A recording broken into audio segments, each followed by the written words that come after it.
Park my butt right here. I need a Peters. Oh shit. What? How did you not figure out that he was English by his accent? I just didn't realise, I guess. What?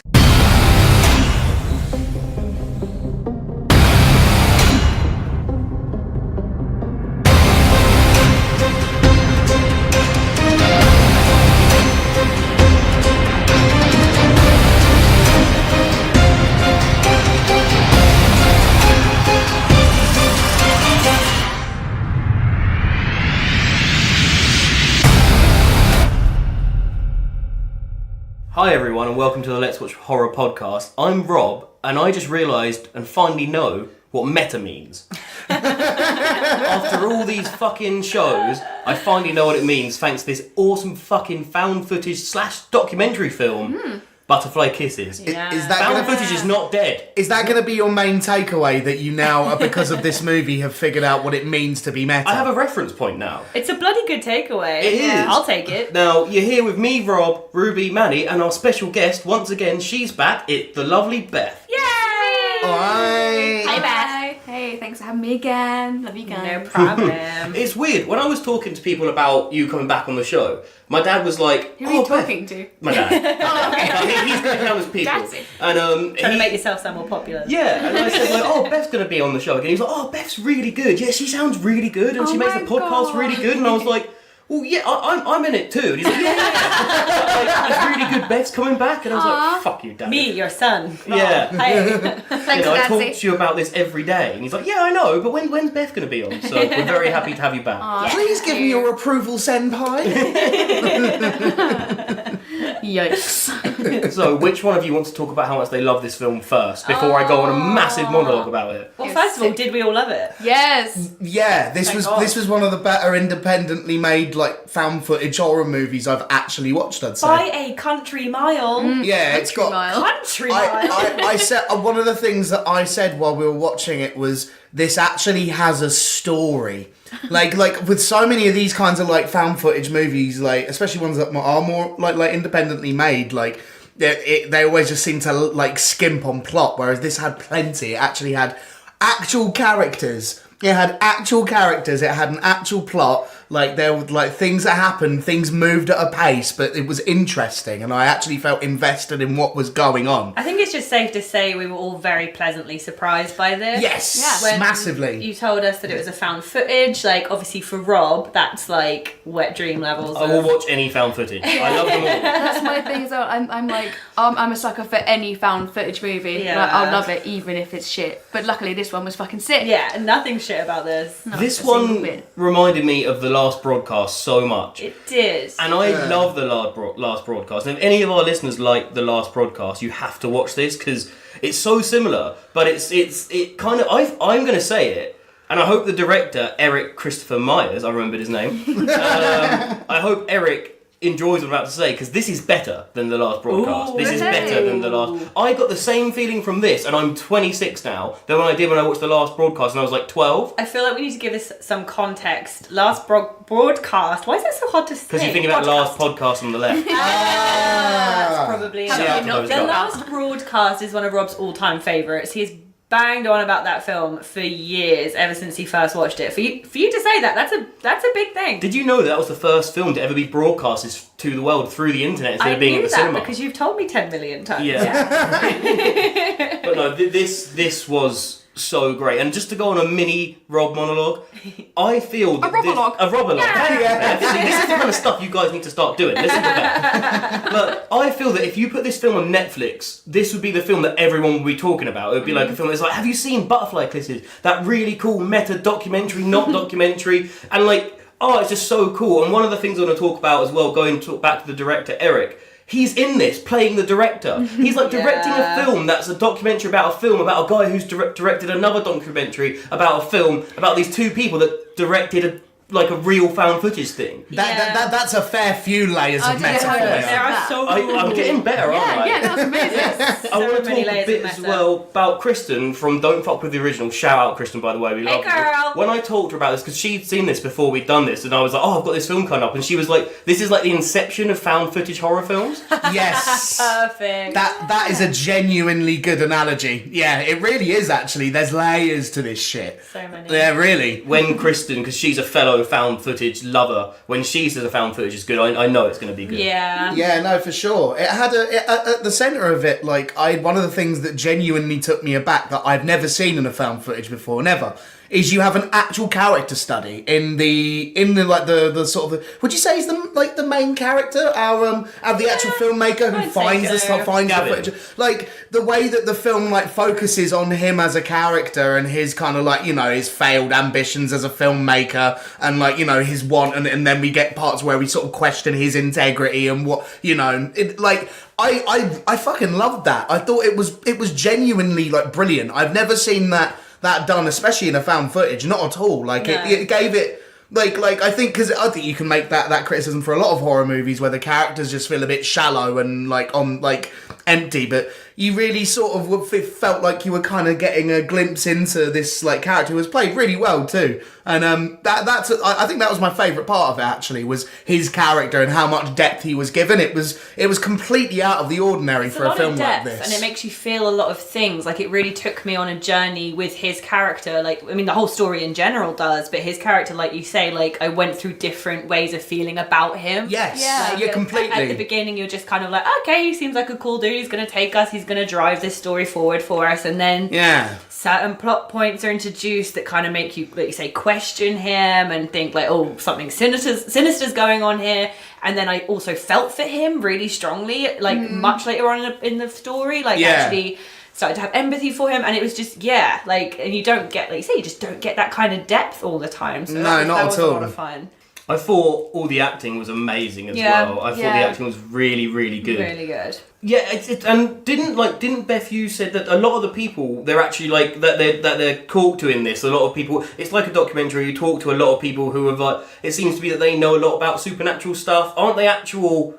Like, it's so, because this film's so meta, it's so hard for me to, like, when I say the real person, we're going through all the layers in the cake. I'm talking about the real as in the world we're living in now. IRL. Like, yeah, IRL. Yeah. And aren't a few of them, like, actual real people? Yeah, like there's the author that did the weird Maryland and the other weird US book. Yeah. There's the director of the Blair Witch. Yes. We have a cameo from Ed Sanchez, who is the actual director of the Blair Witch Project. Which seriously, I think we may have screamed the house down. Especially between Rob and I, that is in both of our top 5, possibly top 3 horror movies. So that was fucking huge. And his beard is in one of my top 3 as well. His face is now in my top 5. Oh man, that was quite a good beard. I mean, an epic cameo. To get him involved, and who is the director of, you know, I mean, it's the absolute granddaddy of found footage without question, right? Like it brought that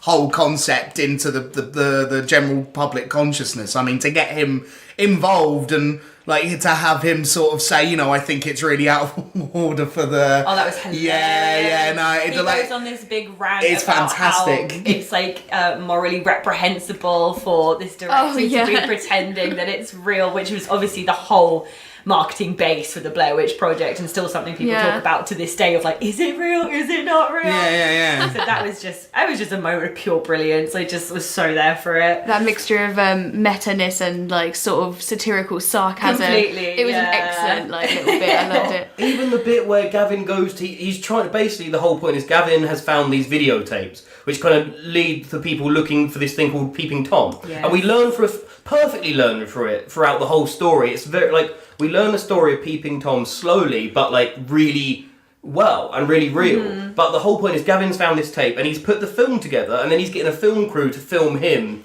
his like journey of trying to get this thing out. And one of my favourite, the funniest bit is when he goes to like a supernatural investigators meeting to try and like showcase his film, and they're having fucking none of it. And it's like the almost like the hypocrisy is that. I mean, I'm not really into supernatural stuff. I mean, I love watching about supernatural stuff, but for me as a person, I would never be a supernatural investigator.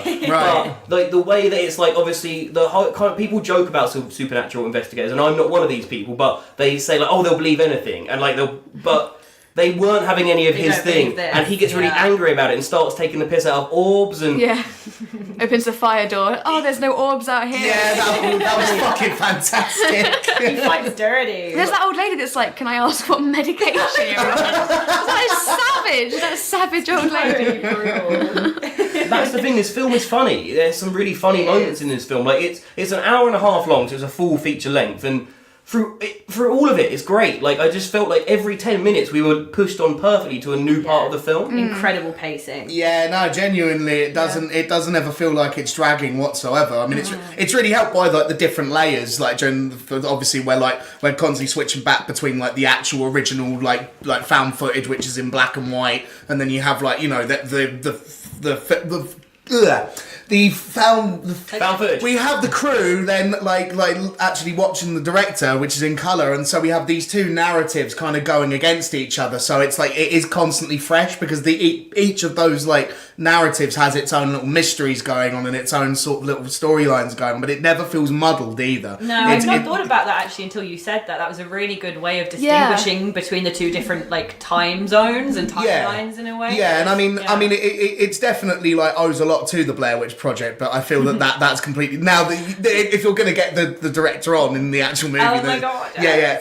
completely. The Blair Witch will inspire millions and millions of fan footage. But I haven't seen any which because we've all seen a million Blair Witch rip-offs. I mean, there's been tons. You know what I mean? Like as soon as people figured out, hey, this movie like cost like 50 grand to make and made like I think it was like 150 mil God the knows US. How much by now? Yeah, right. So obviously that's going to inspire many rip-offs, but I don't just think I've seen many which have been inspired by it, which I've actually been inspired themselves in the same way that this has. Yeah. Like it has enough of them. Like there are actual ideas going on here. Like the story is an actual story. Like I said, like the characters really took me aback like a lot. It had more depth than it had any right being. The thing that makes this feel even more meta to me, and it made me laugh, but it also was so cool, is in this Gavin's like puts his website up about like, and it's when he's going to showcase his footage, and Beth actually looked it up on her phone. Butterflykissesmovie.com. Yeah, and like the fact that like it had like even it's a film, but you still were like, I've got to check this out just to see if it's there. And you then I feel was like freaked out when it said like the URL cannot be shown. I was like, fuck. But it said it's going to be up there until midnight. You know what I mean? So then it fits in the fact that so they thought of everything. Yeah, you did. They covered all bases. About something that I thought was fucking sick, right? So one of my favourite things ever in horror stories or movies or tropes or anything, like if I'm listening to No Sleep and like one of these stories starts this way, I'm like, fucking yes. Okay. Is the summoning ritual for the supernatural entity. Yeah. Right. I love it. Like you have to stand there and like look the this lore. way. Yeah. I'm so with you love on it, that. love it. Like anything like that, and I am so into it. And I thought it was done really well. Like they kept it relatively simple, but that in a way made it even more awesome. Like I could go to that bridge and I could look through that tunnel. Yeah. I love that. I love it. And getting an old British dude to tell you about it as well. It's just that extra bit of like, you're like, oh, the old British dudes. We're going to know all the best folklore. I don't know why, but that seems to be the best. Actually, maybe old German women when they're telling their grandkids stories. Might be more terrifying, but we are a close second. When you get to your twilight years, Rob, is that how you're going to spend it? Like just sort of hanging around at corners, just like saying like terrifying stories with to a German little kids. accent. I hope so. Hopefully, I'll still have this exact microphone. I'll just do it on the But no, definitely that lore element, the folklore, urban legends thing, that is one of my favourite things in horror in general. Love it. Love it. Even before the Blair Witch, like the obvious meta stuff started coming up in the film, like I literally wrote down Blair Witch feel, and because of that folklore thing, like she tells the story at the start of Blair Witch, she tells the story of the Blair Witch, and that's what gets you involved, and it made me think of like Candyman and all that kind of stuff. Yeah. And I did feel like that was the only sort of almost direct rip of Blair Witch, was when we get the black and white shot of the girl who's Sophia Crane is the character's name, who's making this original film about Peeping Tom, and she's standing in front of this sort of like very gorgeous. Honestly, one of my favourite things about this was that tunnel. It was the train tracks striking, and that tunnel. It was so and the snow gorgeous on the floor as well. and creepy. Really nice. Wonderful.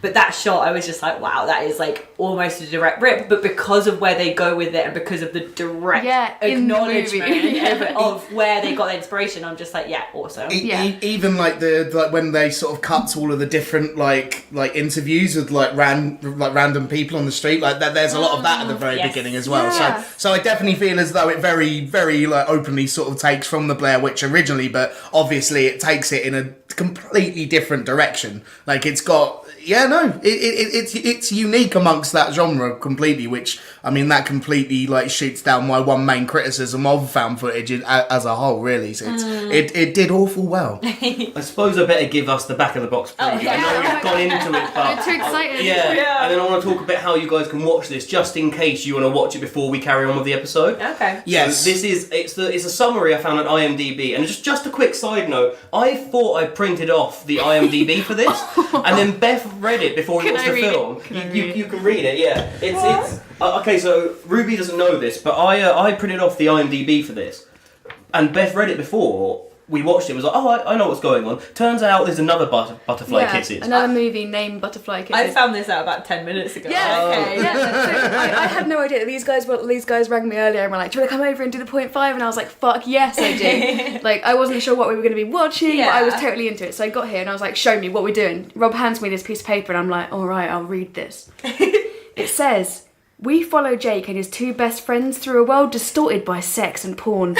They all have their own demons, but Jake's secret is one that he can't tell anyone. That's why you said this sounds like it's going to be sexy before we turned it on. Yeah, you must have been like, what the hell? I thought it's Butterfly Kisses. I was like, oh, there's going to be a lot of titties in this movie. There were no titties. No titties. No, there's no gratuitous TNA Which is good. in this movie. No, genuinely. Yeah. So, Right? So did you not get corrected on that before watching the film? I was like, oh, this is going to be a sexy one. Everyone was just like, haha, yeah. Is that how you guys like? Yeah. That's what I get. Yeah, obviously, like get over it. Like. the back of the box for this one.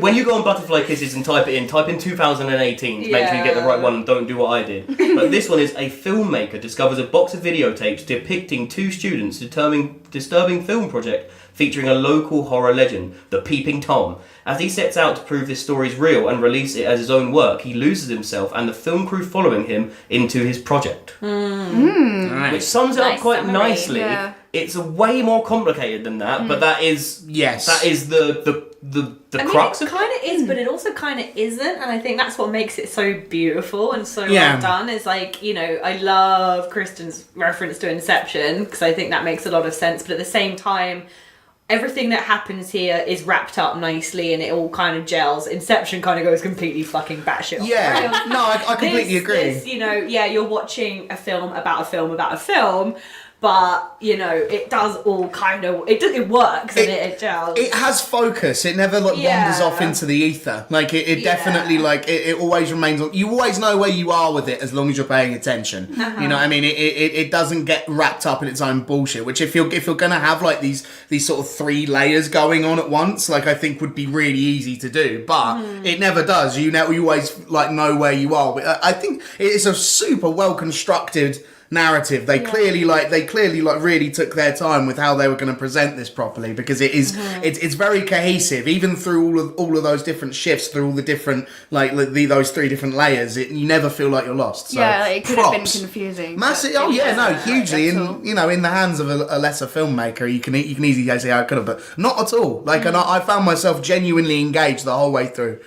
I want to tell you guys how you can watch this. Yes. Before we continue, just because I feel like I want everyone to go get it, and I want everyone to go watch it. So you can get it on DVD and Blu-ray at Amazon, and I'm going to be buying that Blu-ray. In fact, I might ask Eric if I could give him all my money so that he would sign one for me and send it. Because having a signed one of this would be so cool. It would, yeah. I mean, he's like the director. He's in it, and like I said, he's directing a film that's directing a film about someone making a film, which is really cool. You can get this. It's weird, isn't it? Like in America, you can buy films from like anywhere, so you can get this at Best Buy, Barnes and Noble, and like all the other. So you can get probably like Walmart and shit. Yeah. In like England, you can't get any like indie horror anywhere unless you go to HMV and get lucky. Yes. It's not even there for much longer. No, it's streaming on Amazon. You get it at Roku, Vudu. I don't even know half of these. Redbox, everywhere but Netflix. And like I said before, if this was on Netflix, I do feel like this would be the one that everyone would be like, have you seen this film? Yeah, I was going to say, if it gets enough love on those streaming platforms, you never know, Netflix might notice it. And pick Snap it up. So if we ever get big enough that Netflix might listen to us, then I'll tell them. We can dream. Like, you never know, there might be some executive listening. If you are, snap it up. Do it. It's a worthwhile investment. Now, Eric the director said we can ruin any of this, which I think is a bold move. Yes, it is. I refuse to ruin this. No, there's a few twists and turns that it takes very nicely, which I think would do it a huge disservice, and anyone that would want to watch it a huge disservice. You want to experience it for yourself. I mean, with a plot like this that does, I'm gonna shut up. This bit as well, like something that's good about this is it's fun. It's a documentary, but it's still scary because it made Beth fucking jump. I did. You covered your face. She was sitting directly in front of me, and I saw and physically felt her actually jump out of her fucking seat. The annoying thing was I knew what was going to happen. Like everyone in this room, we've had this conversation a million times. Like you guys all know exactly what's going to happen all the time because you've seen billions of movies. And I was like, finally, I'm on the same level at this point. Like I know what's going to happen, and it happened, and I still died. And to be fair, the timing was really good because it was like on the offbeat. Yeah, exactly. It wasn't on the beat that I expected it to be. It was after that. They that's what made it so paced awesome. Very, very well. Yeah. And my scream made Ruby scream. Yeah, exactly. Your jump made me jump. And it's the only one. And we're definitely not going to tell you where it is. Yeah. That old listener, but it's the only one. And I've always thought if you're going to do a jump scare, you do one, and you do it really well. And like you said, like. The timing of it is spot on because it's not you kind of think but it plays with you. It does, just definitely. Like Peeping Tom plays with you. Oh yes, it does. Don't you fucking blink, boy. Blink man. I actually can barely open my eyes. I'm like constantly half blinking. That's what I look like. And literally, one of the things I wanted to say in terms of like the actual horror elements of this, for me, one of the most powerful tricks they did, like. I don't know about you guys, but for me, I actually found myself the whole way through being really conscious of my blinking. Yeah. Like, when someone talks about your breathing and you're suddenly aware that you're breathing and you're like... You are now manually breathing. Fuck you, buddy. And it feels like you have to make an effort. Yeah. It was like that, but with blinking. And I've tried several times throughout this hour and a half to not blink. That and kid just like getting watery eyes. At the start, he doesn't blink for like... What is it, like 12 minutes or something? 14 minutes. How? Yeah, and he eventually gives. Yeah, no, also, I couldn't do it. One of the other things that I thought was quite interesting that we didn't really sort of go into was how he was like clearly affected by it. Yeah, that's true. What the guy apparently won the blinking, the staring competition. Maybe the more you look, the worse it gets or something. Yeah, possibly. That's quite freaky. I like that. Yeah. It's just anything that makes me feel like uncomfortable in my own skin. That's an amazing horror trick to be able to do that. It's not just necessarily like, oh, I don't want to turn the lights off, or oh, I don't want to look behind me. It's like actually within my body, just sitting in my living room, I've suddenly become very aware of like my survival processes. Like something so basic, and primal is blinking. You suddenly become like, oh shit, like this is a thing. This takes me back to maybe 10 years ago or something, the Doctor Who episode Blink, where the statues get closer and closer. The Weeping Angels. Yes. Oh yeah. And I love that concept. I'm not a fan of Doctor Who whatsoever. Yeah. But I know. I'm sorry. I did like the one where they're on a ship and it's actually like this animal and they're being mean to it, and if they were nice to it, blah blah blah. That's a good one. That is a good one. But and I've always that concept is so good, and I've kind of seen it in horror films, kind of, but this one really worked with that, and I like the way that they show it in a way which isn't just it's through a camera, and I love the way that the camera the camera is the eye that's actually blinking a lot in this, and the shutter is the eyelid, which counts as a blink. Yeah, and I feel like there's just every time you see it, it's kind of creepy. You see Peeping Tom every once in a while, and the bit where they're at a football field, and he is trying to do this test to like see if it comes closer and closer, and all of us were just like doing like, stop testing, stop it, and it gets closer, and then it like, I get a good look though. We get a good look at the sort of the entity. Yeah, we do. Yeah, like that's interesting great. sort of style, kind of Babadook-esque. I was definitely gonna say Babadook. Like I feel like that I make that reference too many times, but I fucking love that movie. So it made me think of Slender Man. Actually, it gave me a big Slender Man vibe. But I think it was the sort of old timey. What do you even call that? Like the silent movie era. Like that movement, the jolty movement. For sure. Reminded me of the Babadook. The lower frame rate kind of a thing. Exactly, Yeah. As well as of course the black hat and the black coat. But you know, it was different enough not to be like, oh god, this is just the Babadook. It wasn't like that at all. Oh, completely. It was just, you know, I get where the inspiration comes from. And the vibes were there. completely support it. Because, And that was cool. Yeah, it wasn't. Yeah. They do show a recurring thing as well in this constantly. There's this little clip at the end of this tunnel where this thing stands up. Oh, I like and that. you see it probably about, like, could be close to 50 times, but it never gets boring. No. Every time it's used for a purpose. And they you see it constantly. You see it when Gavin's talking to the supernatural people. You see it in the actual footage. You just see it all over the place. You see it right at the end. It's in like the last shot as well. And just like, how can you use a shot that many times in a horror film and me still be like fully with you on that is incredible. It is so reminiscent of, like, you know, I know you're not particularly into the paranormal, and like I'm similar to you, but I get a lot of enjoyment out of it. Like I love watching videos on YouTube and crap like that is weird. Got the body of a pig. Just exactly. Just bringing that classic Cannot back. get better than that.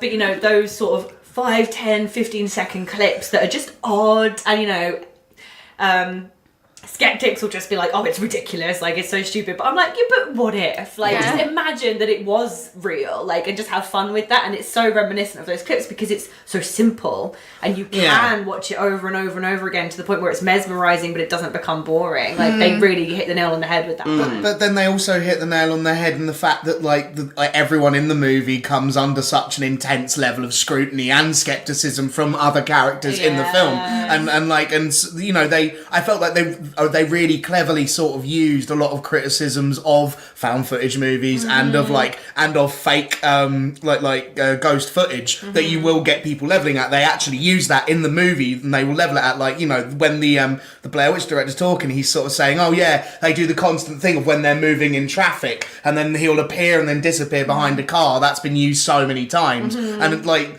it definitely makes it feel as though more than a lot of these kinds of movies, that it is actually happening in the world that we inhabit in. Like they actually do make a very decent effort to make it feel as though, like, actual people are criticising it and it's starting to get to the characters themselves, and it just adds to the depth of the whole thing.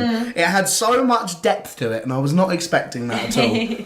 I have 2 questions I want to ask. First question is to Eric. That actually I want to ask him loads of questions, like maybe if I could buy a signed copy of the Blu-ray from him. But one thing that everything is tied up so well in this film, and one thing personally for me I need to know is in the scene where we see the Eric, you know what I'm talking about. The listeners, you will once you've watched it, is like the bathroom scene, we could say, at the very end. Is that blood or is that poo? I asked that because it's black and white. Yeah. It's definitely poo. I was like, is that shit? Yeah, exactly. And I want to know. And my second question is to Gavin, who plays himself. It seems we've looked at McCarthy, I think, or is Gavin plays Gavin, yeah. How do you get your beard looking so fucking healthy? Definitely. Sanchez's beard is like really long and like awesome, but like Gavin's beard is just perfect. I want to rub my fingers through it. It looks like yours. No, his looks better. Trust me. Take it from the person who has a fucking beard. Like I look like a scruff pot anyway, so I don't give a shit. But yeah, no, that's a strong beard. Now, does anyone want to gush over this film anymore before we have a look at the poster and then do our words? I'm always up for a gush. Goodness. Or we can do the best of both worlds and gush over the poster. Okay, I will present you all with the poster. There you go. Okay, Beth, you go first. As a guest. I love it. Guest first. I like the sort of like, I'm getting like Wreck vibes. I don't know, like sort of like the sort of fuzzy camera looking thing that's sort of like got an eye. That is such a shout. Isn't that what Wreck looks like? That's what I'm getting. Like the veiny eye. Have you got the DVD? Yeah. No, can we? Like, I know you've got Rex somewhere there. Can we fish it out for comparison? Fish it out, mate. Yeah, no, go on, have a little ganders. It's I cool. think the Like, answer to that's going to be no, because it's not immediately in my... Fuck it then. I'll Google it, but I like it because it's like an eye with like you can like see the stress of not blinking. There's like the little sort of little veinage. the blood vessels. Yeah, that's it. Not veins. That would be terrible. Yeah, it's like an eye within an eye within an eye, and like, and then there's the bad guy. I've only just realised the eye is sideways. Oh yeah. It's like someone's fallen on the floor and they can see. Yeah, like You're almost genius. when she was talking at the That's at exactly the end what there. it is like. Yeah, that's a good poster. You know what I mean? It definitely gives you all the main ingredients of the film without spoiling anything in one neat little image. And to me, that's all the poster can really hope to achieve. So big up yourself. Definitely. I really like it. And like the colours and everything are, the static camera shot colours and it's got that little bit of fuzz but not too much to be painful. That's something I really, really appreciated about this. Like they played with a couple of camera fuzzes, when the tape's been deteriorated. Yeah. There's a little bit of that and I get that does add an effect that is needed, but they didn't overdo it. Which Enough to give you a headache. Exactly. My brain was very thankful of that. I can definitely think of a few found footage movies in the past where they're like, oh, we're gonna like fuzz it up and give it static like every 10 seconds, and your brain ends up going, I get it. I'd like to be able to see your fucking movie now. Thank you. No, it's an awesome poster. Before we do our words, I just want to explain the title Butterfly Kisses, because I didn't really get that until we hear about the lore of Peeping Tom. I was going to say that, it's kind of like you wouldn't expect it. Yeah, you literally said before we put this on, oh, isn't that when people like rub their noses or something? And I said, oh, I think that's it. And you said, oh no, that's Eskimo kisses. And I was like, oh, I think butterfly kisses is another word for that. And then as soon as they described it in the film, I was like, of course, it's when you like rub your eyelashes against somebody. Like, that's basically like the end game with Peeping Tom, is that if he starts giving you these butterfly kisses, it means he's got so close to you that you can feel his... And also there's a bit as well where like one of the guys, I can't remember his name, I feel like it's Sigrid, and it's not. It's like, and it's not Grenfell. What is it? Do you mean the director of the movie? The director of the first movie. The one. He's got a notebook. Feldman. Yeah. When he's like, I thought it would feel like nice, and it actually feels like scratching. Yeah, I thought that was cool. Really clever. Because butterfly kisses sound so soft and sweet and innocent, doesn't it? Like they even say, I think it's like what you do to a baby. Because it is what you do to a baby, isn't it? Not in this movie. Like that juxtaposition with something so terrifying and creepy, and for them to say like, no, it doesn't feel good, it hurts, it's brilliant. Right, have we all got words? I will go for mine first. It's gonna be hard to choose because one. my word's going to need a bit of explaining. Okay. So my word is FID, and that stands for found footage isn't dead. Nice. I fucking fid this film. It's so fidding good. You're like found footage straight edge or something. You're like a cult follower of it. I just love it. It's so good. And I think it's because I know that one day I could make one. I mean, I could try. Probably not as good as this. No, probably not. Is that your explaining? That's all I'm saying. Okay. Who wants to go next? Can I go? Yeah, go for it. Okay, I don't know why I'm offering that, because it's really hard to choose just one word, and I'm so tempted. Like last week I ended up just saying brilliant about 12 pole, and I'm kind of tempted just to do the same, but I'm going to try and be a bit more adjective, and I think I'm just going to have to go with ingenious. I just found this just absolutely ingenious in the way they took a genre that, like, we had a whole debate a couple of months ago, whenever that was, on whether found footage was dead, because we asked that question because there's a very real argument for the side that it has. It had its flash in the pan, and it's something that needs to be left in the past in 2005 and whatever. And this just has come in and just proved that absolutely wrong. Like, this is a fantastic take on a genre that is so tired in a lot of ways, and this is not at all tired. They just try some things and achieve so many things in an hour and a half. One of my personal favourite things about this is that it had a very human story at its centre. Yes, me too. I loved, again, we're not going to go into massive detail with this, but we see along the way the filmmaker Gavin, who is on the second layer of meta, I guess. We see his deterioration, and within that, we see that it's affecting his finances, his personal finances, in his attempts to pursue making this film, to the point where it's affecting his marriage, like with his wife. Like his relationships are actually breaking down because of this. Like, and to have that really human, emotional center within something that's so paranormal and supernatural and crazy, like I love that. I really, really do. I've said from day one on this podcast that I like horrors that are actually dramas, you know, and this has a real drama driving center at it, which I really appreciate. Yeah, I really, really enjoyed that. And again, like I really love the folklore elements. Peeping Tom himself was fantastic. And all of that meta shit, to handle that with grace, takes some serious talent. So, oh Christ, I'm just gonna stick with ingenious. I'm gonna have to back you up. I'm gonna go with my gut feeling, as I always do with these, and just sort of say, like, I don't want to say deep, I want to say depth. I just want to like and just give the whole concept, the fact that this has a lot more depth than I think.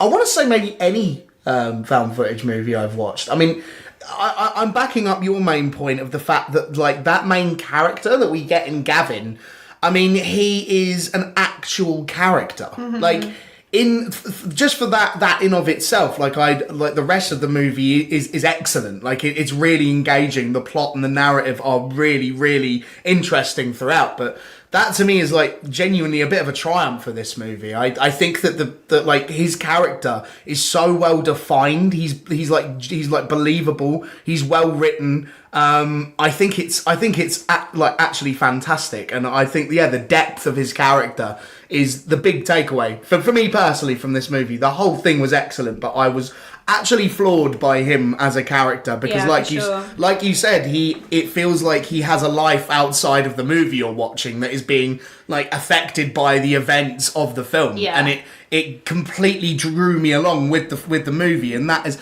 I don't think I've ever seen that in a found footage film. Genuinely, I'm not sure I've seen that in like where I felt like that I've actually got a whole character, like a well-defined character. So yeah, I'm gonna go for depth. This film was fucking great. It genuinely was. Awesome. Okay. My word, I was having a little trouble. I wanted to go with like ultra creepy, mega weird or something. That's fine. I said fucking sick for the last one and just said it really quickly. He literally just said fucking sick. Because I really loved it. I wanted to find a word that would encompass the weirdness of like my favourite sort of summoning ritual, like scary paranormal entity and a real human story, and I think my brain is far too tired to come up with a word that covers all of that. So I loved it, and it was mega creepy. Oh man, I'm gonna have to wrap up there because I could just carry on. We always struggle with the 0.5s. We try and keep these short because a lot of them are shorter films. They're independent. We don't like to spoil things.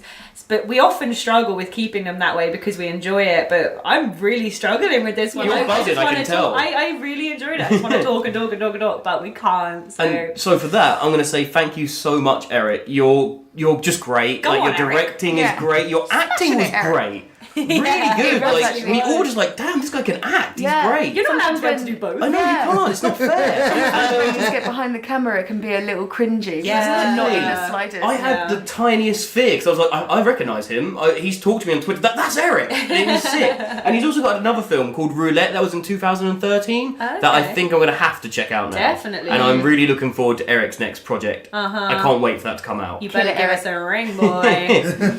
Now, for the next episode, it is the debate episode, and what is it again, Ruby? You came up with this one.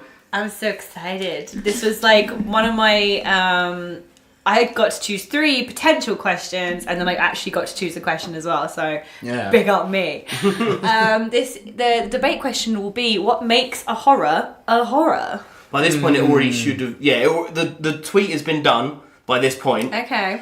I think. Okay. At this point, we don't know what that tweet's going to look like, but... Yeah, we are so... we're all over the place with recording schedules at the moment, so even though this has been out 3 days after the tweet would have been out, we're doing it before, and we might even end up doing the debate before the tweet comes out. Okay. Yeah, right.